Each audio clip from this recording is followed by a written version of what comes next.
2월 16일 화요일. 오늘의 말씀은 누가복음 14장 25절로 35절입니다. 여러분 설날 잘 보내시고 월요일도 잘 보내셨죠?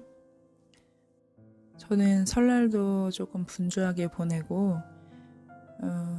또 토요일, 주일 이렇게 또 주일 준비를 하고 주일 사역을 하느라 많이 분주했습니다.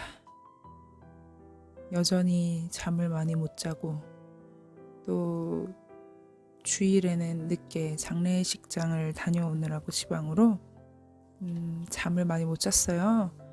그래서 이제 월요일에 새벽 예배 후에 또 잠을 자고 일어나는데 너무 많이 잠을 잔 거예요. 그래서 잠을 자고 이렇게 일어났는데 갑자기 현타가 왔습니다. 어떤 현타냐면 내가 지금 잘 살고 있는 건가? 그런 생각이 좀 들었어요.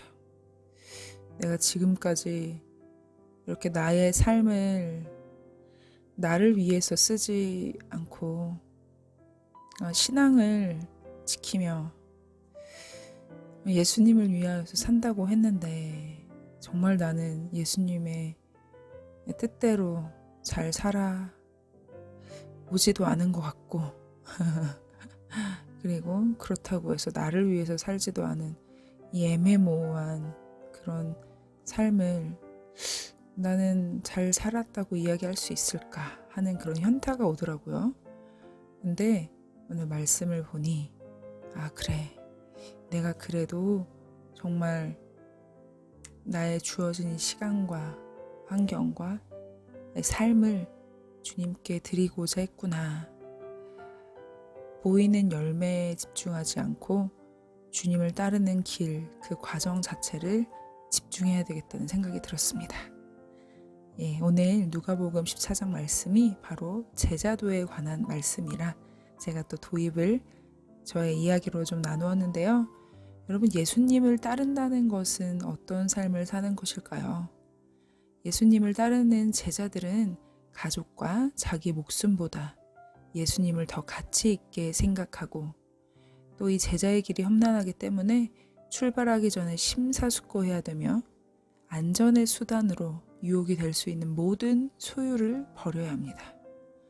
이런 태도를 실천하는 제자가 소금 같고 또 지속적으로 헌신적인 삶으로 소금의 맛을 낼 수 있는 것이죠. 25절을 먼저 보니 수많은 무리가 예수님께 나아갑니다. 예수님과 함께 예루살렘으로 가는 것이죠. 그런데 수많은 무리가 다 주님께 나왔지만 주님이 이렇게 이야기하십니다. 내게 오는 자마다 에이티스 에르케타의 프로스메, 예수님의 제자가 되는 것은 아니라는 것이죠. 소중한 가치, 내가 생각하고 있는 우선순위의 그 모든 것을 예수님을 위해 미워하는 자가 진정으로 예수님께 오는 자입니다. 많은 사람이 예수님께 오지만 자기 십자가를 지고 소유를 버리는 것과 같은 행위를 실현하지 못한다면 제자라고 할 수 없죠.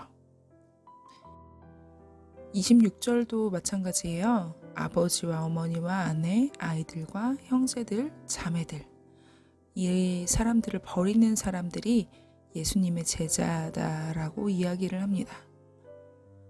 이것은 문자적으로 가족과 자신을 버리라는 뜻이 아니죠.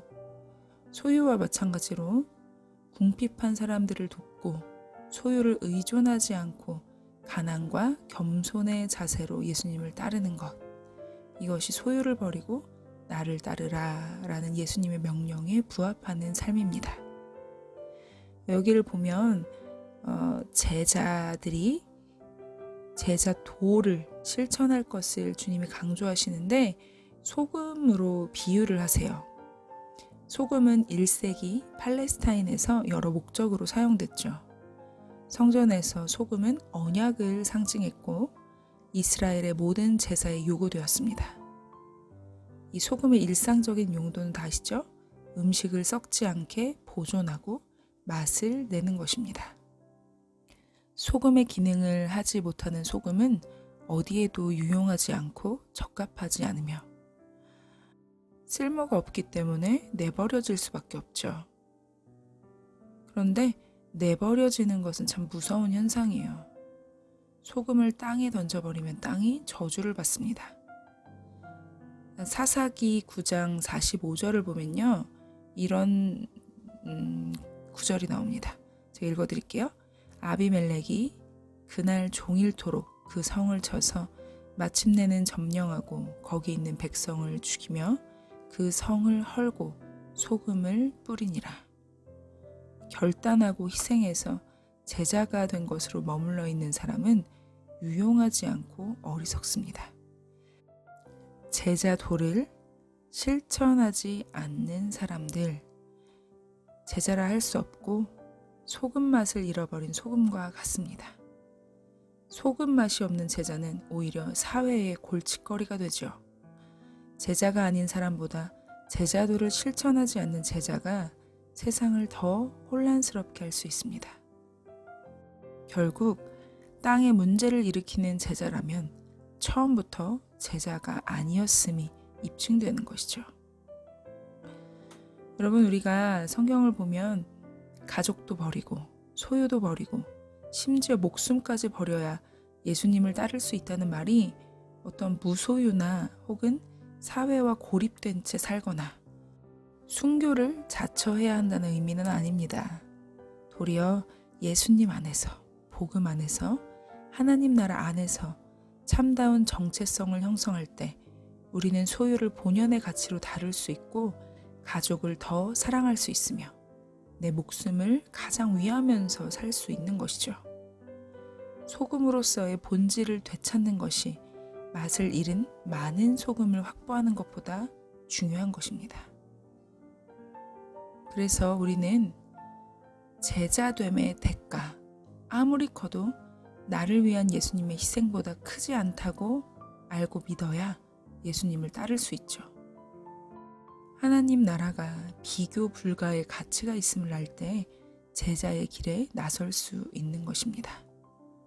이 길의 끝에 생명이 있고 기쁨이 있다는 것을 아는 사람만 이 길을 갈 수 있는 것이죠.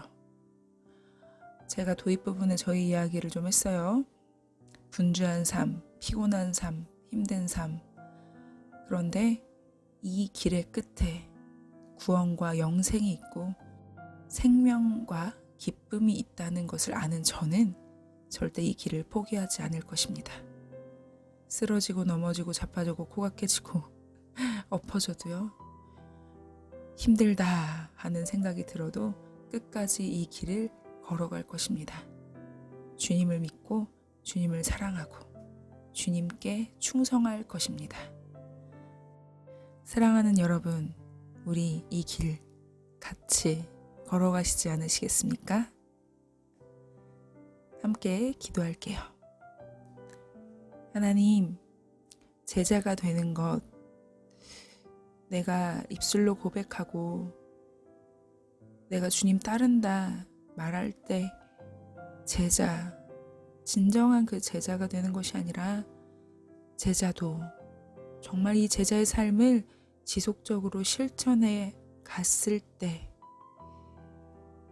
유익하고 소중한 그런 소금처럼 살아갈 수 있음을 고백합니다. 주님, 내가 제일 소중히 여기는 것, 소유, 가족, 우선순위하는 그 모든 것을 버리고 진정으로 주님을 사랑하며 나아갈 수 있도록 인도하여 주십시오. 예수님께서 나의 우선이십니다. 예수님께서 나의 모든 것이십니다. 이것을 늘 기억하며 하나님 나라를 이루고 하나님 나라를 기대하며 살아갈 수 있도록 인도하여 주시옵소서. 소금으로서의 역할을 넉넉히 행하며 나아갈 수 있도록 일하여 주시옵소서. 오늘도 주님을 따르는 하루가 될 수 있게 도와주시고 이 길의 끝에 생명과 기쁨, 구원과 영생이 있다는 것을 기억하는 하루 되게 하여 주시옵소서. 주님께서 일하실 것을 기대하고 감사드리며 예수님의 이름으로 기도드립니다. 아멘. 여러분, 오늘도 맛을 내는 소금이 되시길 주님의 이름으로 축복하며 기도합니다. 오늘도 평안한 하루 보내세요. 샬롬.